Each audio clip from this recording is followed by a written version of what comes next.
Kita lanjutkan dialog di studio. Saya masih bersama Mas Roy Suryo, tersangka kasus ijazah Jokowi. Kemudian melalui Zoom ada Pak Jahmada Girsang, kuasa hukum Rismon Sianipar. Ada Bung Aziz, kuasa hukum Pak Yusuf Kalla, dan Pak Rifai Kussumanegara, kuasa hukum Jokowi. Saya dikelilingi pakar hukum.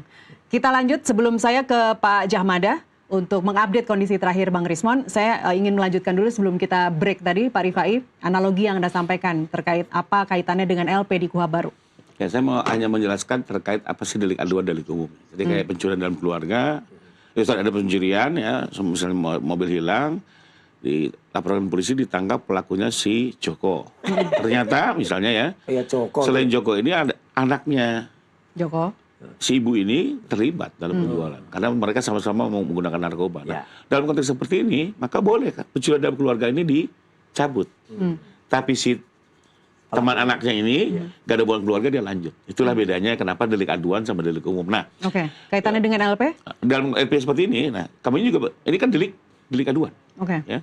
Pencemaran, penistaan, yang kami boleh memilih mana yang kami cabut, mana yang kami tidak, itu hak dari kami. Kedua juga ini terkait dengan RG. Mana yang sehat RG adalah kesepakatan, mana yang bisa bersepakat, mana yang tidak. Ya. Nah, selama ini praktik tidak ada masalah ya. Saya sudah berkali-kali kok lapor di mana ada kemarin kasus Haki, tersangkanya 3, kita bisa berdamai dengan 1, ya udah yang 1 di drop, yang 2 lanjut. Ya. Ini dalam praktek hal yang biasa dan tidak ada satu ketentuan yang bilang kalau ada 1 RJ maka semua LP dicabut. Ini dulu ya, ini Kuhap lama dan hari ini menggunakan Kuhap lama. Memang di Kuhap yang baru, nah ini ya. Ada soal di sekian persyaratan adalah dicabutnya LP. Iya. Tapi kan ini persoalannya Kuhap baru, bukan Kuhap lama. Jadi itu dulu ya yang perlu. Kenapa menjadi perdebatan? Tapi kalau saya udah jelas ini standingnya dan di semua sprint sudah terlihat bahwa ini menggunakan Kuhap lama.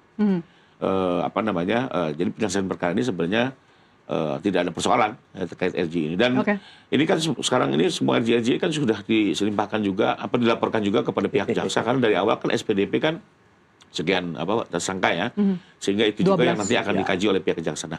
Satu mungkin yang perlu saya ingatkan juga bahwa kami ini waktu bikin laporan dulu memang tidak menunjuk nama, kami menunjuk account, link yang kami berikan.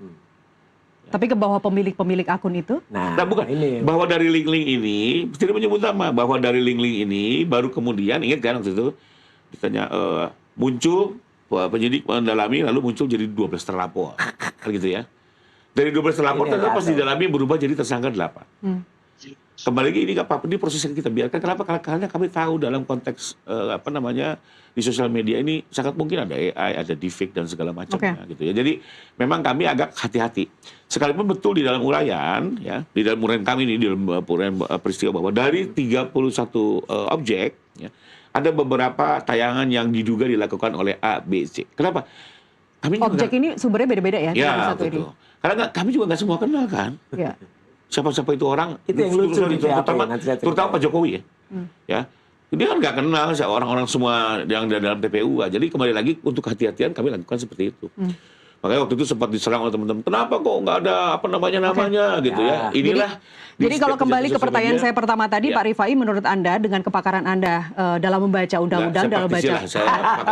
Jadi LP ini masih berlaku ya, tidak otomatis gugur meskipun sudah ada 3 yang di SP3. Iya, dan tetap berlaku. Dan faktanya pihak penyidik sendiri kan melakukan itu, jadi sepakat dengan itu. Ya prosedural tetap berlaku. Itulah makanya lama di kejaksaan, karena kejaksaan melihat ini laporan kok boncos kayak gini, ada KUHP lama, KUHP baru disuruh. Tapi Andi Azwan prediksi nanti akhir April Anda sudah P21. Andi Azwan kok dipercaya. P21 akhir April. Andi Azwan tuh sudah meramal mulai dari Agustus tahun lalu. Meleset semua. Meleset semua. Jadi Andi Azwan kok dipercaya. Jadi menurut Anda ini akan P19 lagi berkasnya sekarang ini? Nanti bolak-balik. Karena apa? Karena kalau lihat BAP-nya, nggak mungkin tadi tanggal-tanggal diceritakan Pak Rifai itu, waktu itu kita bantah semuanya. Karena pada tanggal itu misalnya 22 Januari, 26 Maret, itu kami malah belum masuk ke dalam perkara ini. Kok tiba-tiba itu ada di dalam BAP semuanya. Jadi itu konyol lah gitu. Katanya delik aduan tapi dicampur dengan delik umum. Pasal 32-35 di Undang-Undang ITE itu bukan aduan. Itu delik umum itu. Kok tiba-tiba juga masuk. Jadi kan harusnya nggak bisa di RJ gitu aja. Respon tuh kena 32 dan 35. Saya ke Pak Jahmada dulu. Saya ke Pak Jahmada yang sudah menunggu dari tadi. Pak Jahmada, terkait LP dulu sebelum kita membahas lebih ke kasus klien Anda begitu. Menurut Anda, kalau tadi Pak Rifai mengatakan LP meskipun 3 tersangka diantaranya sudah di SP3, masih berlaku atau tidak? Kalau menurut pemahaman Anda? pertanyaannya kurang jelas, Mbak. Sorry agak ini. LP, laporan polisi yang berisi 12 nama, 3 diantaranya saat ini sudah di SP3. Menurut Anda, LP itu masih berlaku atau tidak? Oh ya, oke. Tadi jawaban saya, pertama selamat malam dulu ya, Bung Aziz, Mas Roy, dan rekan Kuripai. Oke, tadi jawabannya sebenarnya sama dengan rekan Kuripai, bahwa tidak serta-merta laporan itu mungkin dicabut. Karena itu laporan kebersamaan. Yang jelas begini jawabannya, bahwa surat yang diterima oleh klien Kurisman itu ada 2 bentuknya. Satu pemberitahuan penghentian penyidikan. Ya. Satu lagi pemberitahuan pencabutan penetapan tersangka. Ya, jadi ada 2. Jadi penetapan tersangka dan penghentian penyidikannya itu yang dikantongi atau katakanlah yang diterima oleh Rismon. Nah dari situ memang kita kemarin waktu menerima tidak serta-merta, kita happy, euforia. Kalau sekarang glorifikasi apa itu nggak begitu. Ya kita bertanya juga sesuai dengan itu agar nanti tidak terjadi suatu hal yang dipertanyakan atau justru tidak aturan gitu. Baik, artinya LP tidak gugur ya, LP masih berlaku. Tadi ke Pak Rifai Anda menyebut rekan. Ke Mas Roy udah bukan rekan lagi sekarang. Itu nama rekan biasa profesi. Oh enggak, saya kalau sama Mas Roy kan juga pernah berrekan. Sama Pak Jagir saya baik-baik saja, nggak ada masalah kita. Iya, betul Mbak. Sampai tadi aku panggil kan Mas Roy. Iya. Bukan rekan. Kalau Mas Roy kan rekan, kan klien dulu kan. Bukan kuasa hukum. Oke. Baik. Bung Aziz ada yang mau ditambahkan?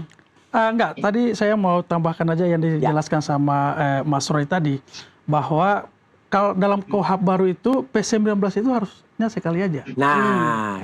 Jadi itu harus di highlight, makanya ini menjadi acuan kita seperti dijelaskan sama Bang Rifai tadi, bahwa setelah berlakunya KUHP baru, maka semua proses itu akan mengikuti menyesuaikan dengan penerapan KUHP yang baru tadi itu. Makanya mestinya perkara ini harus sudah ditentukan sikapnya gitu kan. Kalau ini harus apakah bisa P21 atau enggak ya karena P19 tadi itu. Ya. Gitu Mbak. Itu menarik. Nah, jadi benar. Jadi artinya gini. Betul sekali, sama betul ya Pak Jamada tadi juga mengatakan kan juga menerima surat pencabutan penersangkaan tadi. Itu kami terima dalam nomor yang sama dulu, surat penersangkaan. Kok bisa sekarang dicabut satu persatu itu kan aneh. Makanya kalau tadi Pak Aziz mengatakan bahwa dalam KUHP yang baru itu adalah P19 hanya sekali, dan itu ada aturannya di situ. Daluarsanya kapan dan kemudian nggak bisa diteruskan. Makanya kalau tetap ada statement kalau ini masih menggunakan KUHP lama, nyatanya kami sudah terima surat juga bahwa ada beberapa pasal itu. Per kapan itu Mas? Itu belum lama, kira-kira 2 minggu yang lalu. Ya kami terima surat dan itu Mas Refli juga sudah langsung mempublish di podcastnya bahwa saya dan Dr. Tua terima ada pasal-pasal yang tadinya 310, 311 diubah jadi 433, 434 misalnya kayak gitu. Itu artinya kan sudah pakai KUHP yang baru. Dan artinya sudah ada penyesuaian ya? Ada penyesuaian. Makanya sekarang gini, kenapa Kejaksaan kemarin menyatakan sampai dengan saat kami datang hari Selasa itu belum menerima sama sekali. Ini kan yang lucu. Dari Polda katanya sudah dilimpahkan dan kata pelimpahan itu sudah lama. Ya, sudah seminggu yang lalu. Nyatanya Selasa itu belum ada. Tapi saya tidak heran. Karena kalau kita baca berita acara pemeriksaannya, akan sulit sekali ini untuk mencapai P21 kalau jujur dan benar ya. Karena apa? Dibongkar lagi. Waktu itu dibongkar ketika keluar Egy Damai Lubis. Tapi lucunya ketika Egy dan Damai Lubis waktu itu sudah di SP3 katanya. Kan ada petunjuk dari Kejaksaan untuk memeriksa lagi, bahkan Pak Jokowi diperiksa lagi di Solo waktu itu. Loh ini kan lagi berarti. Bahkan nama-nama orang yang tadinya sudah tidak masuk tersangka, terlapor, disebut lagi dalam surat yang baru.